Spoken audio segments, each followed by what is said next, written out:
नहमदुहु व नुसल्ली अला रसूलिहिल करीम अम्मा बाद। मुअज़्ज़ज़ व मुकर्रम सामिईन, पूरे हिंदुस्तान में यह वबाई मर्ज़, वबाई बीमारी अपने उरूज पर है। इसीलिए कई सूबों में, कई स्टेट्स में लॉकडाउन और कर्फ्यू वगैरह लगा दिया गया है। ऐसे हालात में ईद की नमाज जो हमारी ईद उल फित्र अभी आ रही है, वो मुसलमान कैसे पढ़ेंगे, इस बारे में इंशाअल्लाहुल अज़ीज़ शरई हिदायत क्या है, कुछ पॉइंट्स पर हम आपके सामने गुफ्तगू करेंगे। मेरे अज़ीज़ दोस्तों, सबसे पहली बात तो ये है कि जो ईद की नमाज होती है, चाहे ईद उल फित्र की हो या ईद उल अज़हा की नमाज, आम हालात में आबादी के बाहर जाकर ईदगाह में या ईदगाह मुकर्रर ना हो तो शहर के बाहर मैदान में पढ़ना यह सुन्नत मुअक्कदा है। आम हालात में ये बात है।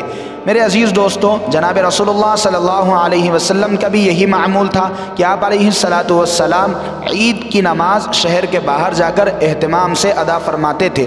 अब चूँकि हालात ऐसे हैं कि हम शहर के बाहर जा नहीं सकते या भीड़ इकट्ठे नहीं कर सकते, मजमा जमा नहीं कर सकते, और हुकूमत की तरफ से भी इजाज़त नहीं है, और माहिर डॉक्टरों का भी यही कहना है कि भीड़ इकट्ठे की जाएगी तो बीमारी बढ़ सकती है। इसीलिए अगर मसाजिद में 50 या 20 या 5 अफरादों को अगर नमाज पढ़ने की इजाज़त है, तो जितने लोगों को हुकूमत की तरफ से इजाज़त है उतने ही लोग मसाजिद में नमाज पढ़ें। बाकी लोग अपने महल्ले में या किसी फंक्शन हॉल, किसी घर वगैरह को अपने इलाके के हिसाब से मशवरा करके मुख्तलिफ जगहों पर कम भीड़ के साथ, कम लोगों के साथ इस नमाज को एहतमाम से अदा करने की फ़िक्र करें। खैर, असल बात तो यह है कि सबसे पहले ईद की नमाज का वक्त क्या है। मेरे अज़ीज़ दोस्तों, ईद की नमाज का वक्त जब फज्र की नमाज के बाद तुलूए आफ्ताब हो जाए, सूरज निकल जाए, उसके बाद से तकरीबन 15 या 20 मिनट के बाद जो मकरूह वक्त ख़त्म हो जाता है, वो निकलने के बाद ईद की नमाज का वक्त शुरू हो जाता है। तब से लेकर सूरज के बीच में आने तक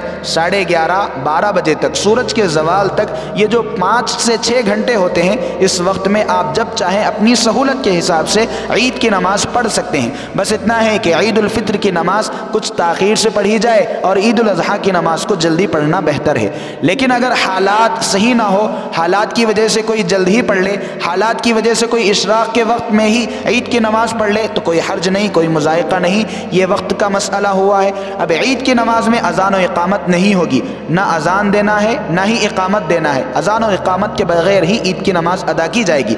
और ईद की नमाज के लिए कम से कम 4 बालिग़ मर्दों का होना ज़रूरी है। जहाँ भी आप नमाज पढ़ रहे हो, एक तो नमाज पढ़ाने वाला होगा। दूसरी बात मेरे अज़ीज़ दोस्तों, जहन में रखने की ये है कि ईद की नमाज या आम नमाज पढ़ाने के लिए आलिम या हाफिज़ का होना ज़रूरी नहीं है। जिसको तिलावत अच्छी और सही आती हो, ऐसी तिलावत के जिससे नमाज हो जाती है, खुतबा पढ़ना जिसको आता है, अगरचे मोबाइल में देखकर ही पढ़ ले तो वह ईद की नमाज पढ़ा सकता है। इमाम के सिवा 3 बालिग़ मर्द हो।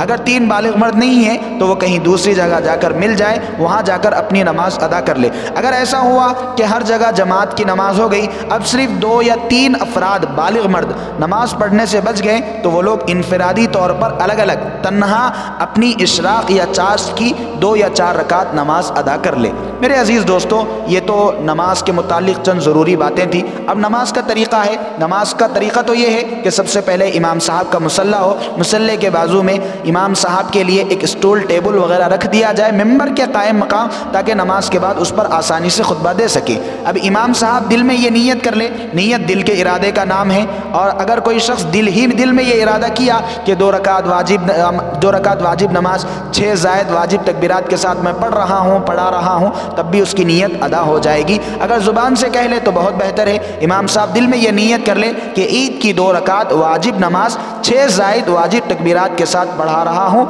वास्ते अल्लाह के, और जिन लोगों को हम नमाज पढ़ा रहे हैं उनकी नीयत भी शामिल कर ले।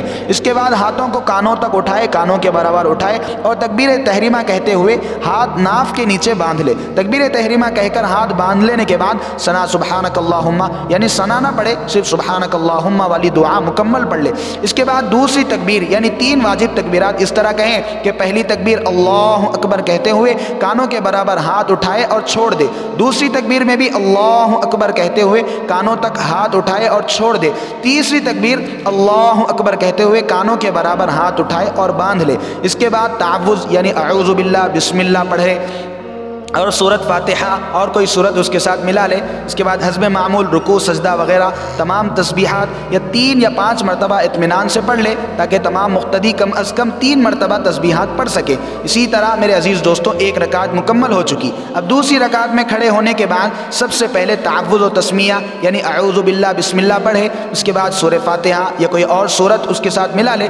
قرأت سے فارغ ہونے کے بعد نماز عید کی باقی 3 واجب تکبیرات اس طرح کہیں کہ پہلی تکبیر اللہ اکبر کہتے ہوئے کانوں کے برابر ہاتھ اٹھائے اور چھوڑ دے، دوسری تکبیر اللہ اکبر کہتے ہوئے کانوں کے برابر ہاتھ اٹھائے اور چھوڑ دے، تیسری تکبیر اللہ اکبر کہتے ہوئے کانوں تک ہاتھ اٹھائے اور چھوڑ دے، پھر چوتھی تکبیر بغیر ہاتھ اٹھائے ہوئے کہے اور رکوع میں چلا جائے۔ اس تکبیر کے وقت ہاتھ اٹھانا نہیں ہے، ہاتھ اٹھانے کی کوئی ضرورت نہیں ہے، ہاتھ اٹھائے بغیر اللہ اکبر کہہ کر رکوع میں چلا جائے۔ اس کے بعد رکوع اور سجدے کی تسبیحات، پھر قاعدہ، التحیات، تشہد، درود شریف، دعائے معصورہ وغیرہ تمام اذکار اور دعائیں اطمینان سے پڑھیں، تاکہ تمام مقتدی بھی آسانی سے اور اطمینان سے پوری نماز ادا کر سکے۔ اس کے بعد دونوں سلام پھیر دے، حسب معمول نماز مکمل ہو جائے گی۔ بس اتنا سا مسئلہ ہے۔ نماز کے بعد خطبہ ممبر پر کھڑا ہو کر دینا مستحب ہے۔ اگر ممبر نہیں ہے، جس طرح آپ کو شروع میں بتلا دیا گیا، زمین پر پیر رکھتے ہوئے آپ کرسی پہ بیٹھ جائیں، اور خطبے کے لیے بھی اذان دینا ضروری نہیں ہے۔ آپ اس پہ بیٹھنے کے بعد سب سے پہلے آپ خطبہ دے دیں گے۔ ایک خطبہ ہونے کے بعد ہم خطبہ بھی آپ کو اسکرین شاٹ بھیج دیں گے اسکرین پر، اور ڈسکرپشن باکس میں بھی ہم خطبہ لکھ دیں گے، آپ اس خطبے کو پڑھ لیں۔ خطبہ پڑھنے کے بعد دونوں خطبوں کے درمیان بیٹھنا ہے، پھر ایک خطبہ پڑھنے کے بعد آپ دعا کر لیں۔ یہ عید کی نماز کا طریقہ ہے۔ اللہ پاک ہم سب کو اس پر عمل کرنے اور اس کو اہتمام سے ادا کرنے اور اس وبائی مرض سے ہم سب کو نجات دلائے، آمین۔